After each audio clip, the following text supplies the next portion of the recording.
নমস্কার বন্ধুরা, আপনারা দেখছেন এই মুহূর্তে আপনাদের নিজের চ্যানেল, প্রিয় চ্যানেল, বাংলা চ্যানেল 22 বর্ধমান। আমি অলোক রঞ্জন আপনাদের জন্য একটা নতুন ভিডিও নিয়ে হাজির হলাম। আমি লাগাতার এমন প্র্যাকটিস সেট করাবো যেখানে পরীক্ষা ওরিয়েন্টেড অঙ্কগুলো আসবে। আপনারা পরীক্ষার হলের থেকে বেরিয়ে একবার মিলিয়ে দেখবেন কতগুলো কমন পাচ্ছেন। এই কমন পাওয়ার বিষয়টা একটুখানি ক্লারিফাই করে দিই। হতে পারে আপনি হুবহু ডিজিট সমেত কমন পাচ্ছেন, হতে পারে অঙ্কের লজিক সেম থাকবে, ভাষা আলাদা, হতে পারে ভাষা একই, ডিজিট আলাদা। তো এরকম ভাবে আপনারা কমন পেতেও পারেন, আবার কপাল খারাপ থাকলে কমন নাও পেতে পারেন। মোদ্দা কথা, আমার বলার উদ্দেশ্য হচ্ছে অঙ্ক যদি আপনারা আমার সঙ্গে করেন, 10টা অঙ্ক যদি করেন, ভবিষ্যতে 10টা অঙ্ক আর করতে পারবেন না। কিন্তু যদি আমার সাথে অঙ্ক শেখেন, তো 10টা অঙ্ক যদি এখন শেখেন, ভবিষ্যতে গিয়ে আশা রাখি 20টা অঙ্ক করতে পারবেন। ফলে অঙ্ক করার থেকে অঙ্ক শেখার দিকে বেশি নজর দেওয়া উচিত। এবং আমি প্রথম দিন থেকে শেষ পর্যন্ত, আজ পর্যন্ত যত ভিডিও আমি দিয়েছি ইউটিউবে, সবগুলোতে চেষ্টা করেছি আপনারা কিছু শিখুন।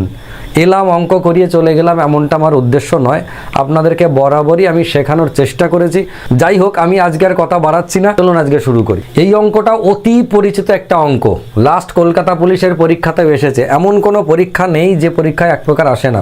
অতি পরিচিত অঙ্ক, যারা নতুন তারা একটু বড় আকারে করতে চায়, কিন্তু আমি জাস্ট কয়েকটা স্টেপ দেখাবো, পারলে হয়তো একটুখানি ছোট হলেও আপনারা করতে পারবেন। যেমন ধরুন অঙ্কটা কি রয়েছে, 999 পূর্ণ 1-এর 7 প্লাস 999 পূর্ণ 2-এর 7, এরকম করে একেবারে 999 পূর্ণ 6-এর 7 পর্যন্ত গেলাম। আমরা চাইলে এটাকে পূর্ণ ভেঙে যোগ করতে পারি, সেটা বিশাল একটা আকার নেবে, কিন্তু সেটা করব না। আমরা ছোটবেলার একটা কনসেপ্ট ইউজ করব, সেটা হচ্ছে এইরকম। ধরুন ছোটবেলাতেই আমরা দেখেছি যে আমার একটা সংখ্যা আছে 2 পূর্ণ 1-এর 2, এটাকে আমরা অনায়াসে 2 প্লাস 1-এর 2 ভাবতে পারতাম। 2 পূর্ণ 1-এর 2 মানেও আড়াই, আবার 2 প্লাস হাফ এটা মানেও কিন্তু আড়াই। তার মানে পূর্ণ সংখ্যাকে, এই যে যদি এরকম ভাবে মিশ্র সংখ্যা থাকে, তাহলে এটাকে আমরা ভেঙে দুটো পার্টে আলাদা করতে পারি। ঠিক সেই যে কনসেপ্ট, সেই কনসেপ্টে আমরা এই 999 প্লাস 1-এর 7 প্রথমটাকে, পরেরটাকে আমরা 999 প্লাস 2-এর 7 এরকম করে করতে পারি। তারপরেরটাকে 999 প্লাস 3-এর 7, 999 প্লাস 4-এর 7, এই করে করে লাস্ট পর্যন্ত যেতে পারি। তাহলে আমরা কি দেখলাম যে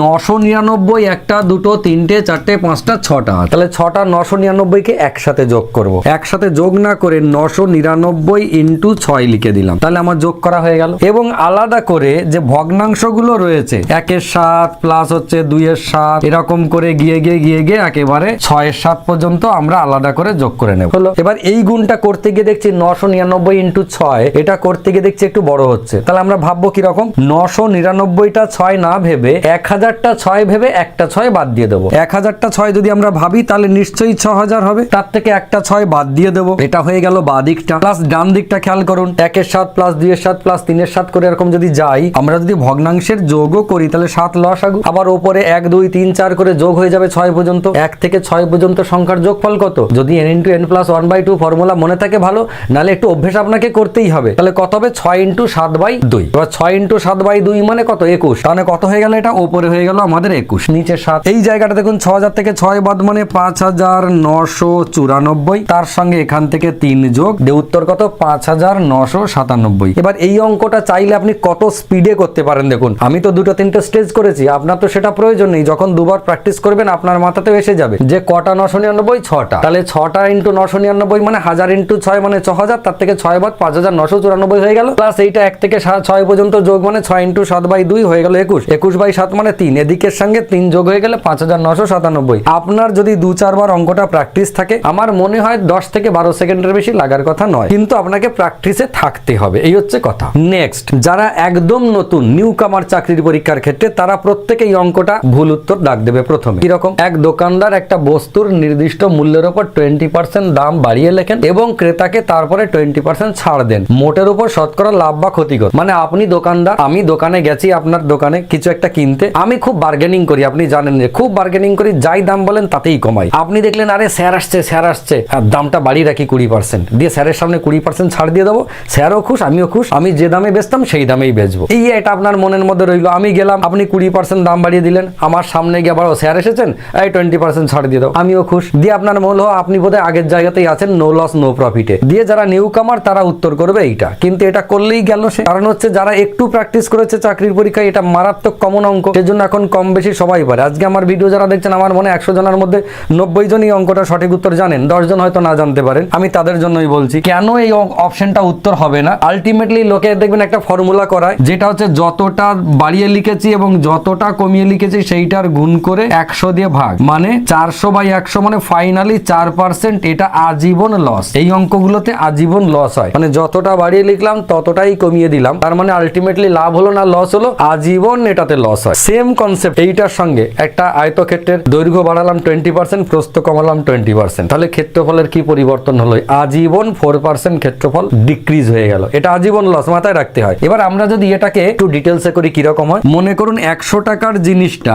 আমি আসলে কি করেছিলেন, 20% দাম বাড়িয়ে লিখলেন। 20% দাম বাড়িয়ে লেখা মানে 100 টাকায় 20 টাকা বেড়ে গেল, দিয়ে হয়ে গেল 120 টাকা দাম। খুব ভালো কথা। এবার আমাকে দেখে আপনি কি করলেন, এর উপরে 20% কম দিলেন, ছাড় দিলেন, তাহলে এর 20% ছাড় দিলেন, মানে এবার খেয়াল করুন 120 টাকার 20% মানে কত? 24 টাকা ছাড় হয়ে গেল। যাওয়ার সময় 20% যোগ করেছিলেন, 20 টাকা যোগ হয়েছিল, আসার সময় 20% ছাড় দিলেন, 24 টাকা বিয়োগ হয়ে গিয়ে 96 টাকা আপনি আমার কাছ থেকে নিলেন। আলটিমেটলি আমি চলে যাওয়ার পরে দেখলেন সব বোনাস করেছে, স্যারের সাথে চালাকি করতে গিয়ে নিজেই ফাঁদে পড়ে গেছি। আলটিমেটলি 4% লস হয়ে গেছে, 4 টাকা আপনার কম পেতে হলো। বোঝা গেল? তো এই যে জিনিসটা যাওয়ার সময় 20% 20 টাকা কেন হলো? কারণ তার অরিজিন ছোট।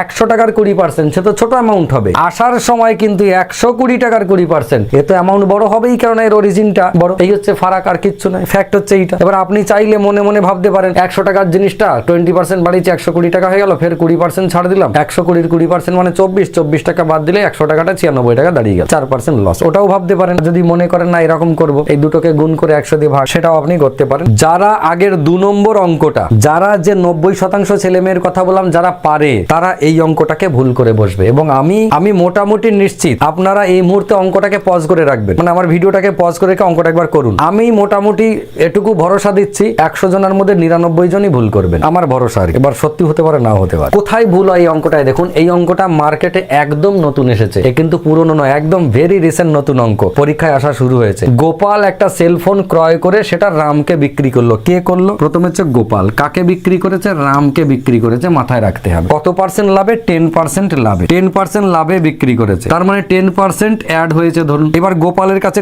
জিনিসটা কত টাকা ছিল? ধরে নিন 100 টাকার জিনিস ছিল। গোপাল আর রামকে একটু উপরে লিখে দিই। গোপালের কাছে মনে করুন জিনিসটার দাম ছিল 100 টাকা, 10% মানে 10 টাকা বেড়ে গিয়ে 110 টাকায় রামকে বিক্রি করলো। এবার কি হয়েছে? তারপরে রাম সেই ফোনটা 10% লোকসানে গোপালকে বিক্রি করতে চাইলো। রাম কি করছে? রাম চাইছে গোপালকে বিক্রি করতে। রাম কিনেছিল ক টাকা? 110 টাকা। এর যদি গোপালকে আবার 110 টাকাতেই বেচে দিত, তাহলে নো লস নো প্রফিট। কিন্তু রাম গোপালকে 10% লসে বিক্রি করতে রাজি হয়েছে। 10% লস মানে এর 10% যদি কম নি, তার মানে 11 টাকা কম। 11 টাকা কম হলো, তাহলে এই 110 টাকার জিনিসটা ক টাকায় বিক্রি করবে? 99 টাকায় বিক্রি করবে। কাকে? গোপালকে। তারপর রাম সেই ফোনটা 10% লোকসানে গোপালকে বিক্রি করতে চাইলো, যদি গোপাল এই শর্তে রাজি হয়, মানে গোপাল বাবু এ যদি ওই শর্ততে রাজি হয় গোপাল, তাহলে গোপালের লাভ না লোকসান কি হবে এবং হলে সেটা কতটা হবে? অনেকেই হয়তো হতভম্ব হয়ে যাওয়ার কথা অঙ্কটাতে, উত্তর কিন্তু 11% লাভ। এবার কেন? অনেকে এটা মনে করতে পারেন যে এইটা 10% লাভে বেচেছিলাম, ফের 10% লসে নিয়ে নিলাম। আমি আবারও বলছি, কিন্তু অঙ্কটা ভালো করে বুঝবেন।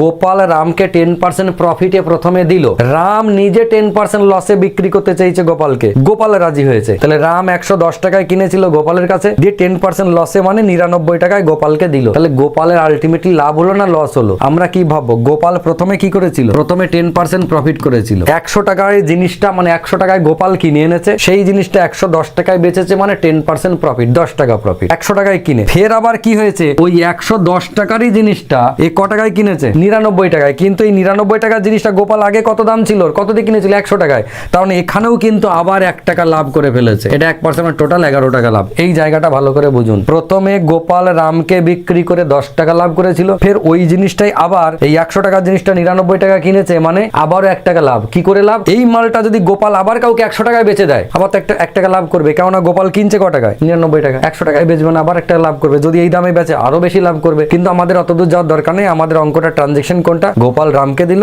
রাম ফের গোপালকে দিল, তাহলে গোপালের আলটিমেটলি লাভ কত হলো? অঙ্কটা 11% লাভ হবে। ভীষণ কিন্তু ঘুরপ্যাক খাওয়া সমস্যার অঙ্ক এটা। নেক্সট, একটা পরীক্ষায় 480 জন ছাত্রছাত্রীর মধ্যে 85 জন ছাত্রী এবং 70 জন ছাত্র পাশ করেছে। মোট পাশের হার যদি 75% হয়, তাহলে ছাত্র পরীক্ষায় উপস্থিত ছিল কতজন? কতজন ছাত্র তাহলে পরীক্ষায় উপস্থিত ছিল? এই অঙ্কটা যদি আমরা অ্যালিগেশন করে করি, তাহলে সব থেকে ভালো হবে। একটা হচ্ছে ছাত্রী এবং 70% ছাত্র, তাহলে ছাত্রী কত ছিল? ছাত্রী ছিল আমার 85% এবং ছাত্র ছিল কতটা? ছাত্র ছিল 70%। এরা এভারেজ কত পার্সেন্ট পাস করেছে? এভারেজ হচ্ছে 75%। মোট পাশের হার, তার মানে 75 দেবো আমরা মাঝখানে। মনে পড়ছে আশা করি অ্যালিগেশনটা। তাহলে অনুপাত কত হবে? এদিকে হচ্ছে 5, এদিকে হচ্ছে 10, তার মানে 1:2। এই 1:2 হচ্ছে অনুপাত। তার মানে ছাত্রী পাস করেছে যদি 1% হয়, তাহলে ছাত্র পাস করবে 2%। বোঝা গেল? এবার কিরকম হলো? এবার টোটাল 480 জন হচ্ছে ছাত্রছাত্রী রয়েছে। তার মধ্যে আমাদের জানতে চেয়েছে কি কতজন ছাত্র পরীক্ষায় উপস্থিত ছিল। ছাত্র মানে এই পাশটা, এই যে 2, মানে 480 জন।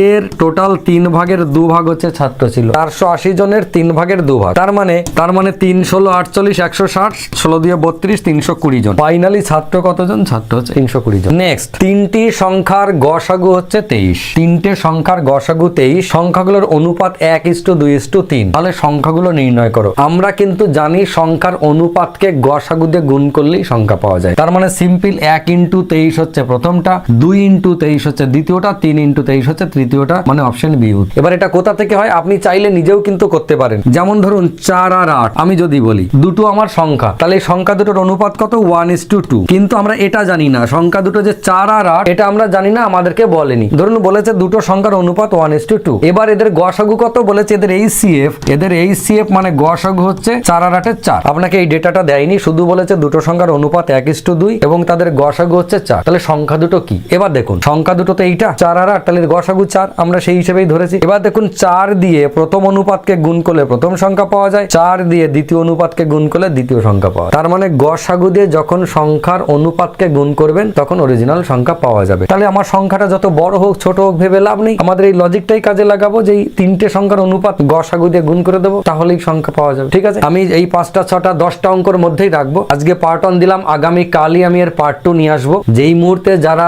লেডি কনস্টেবলের পরীক্ষা দেবেন, ফুড এসআই এর পরীক্ষা দেবেন, এবং কালকে সদ্য প্রকাশিত গতকালকে কলকাতা পুলিশের এসআই এবং সার্জেন্ট যে বেরিয়েছে, এই সমস্ত পরীক্ষা যারা দেবেন তাদের প্রত্যেকের জন্য ভীষণ ভীষণ গুরুত্বপূর্ণ হবে। আমি প্রত্যেক দিন একটা করে পার্ট আপনাদের জন্য রাখবো। এই সমস্ত পার্টগুলো একটু বেশি বেশি করে চর্চা করবেন। ততক্ষণ ভালো থাকুন, সুস্থ থাকুন, সুন্দর থাকুন।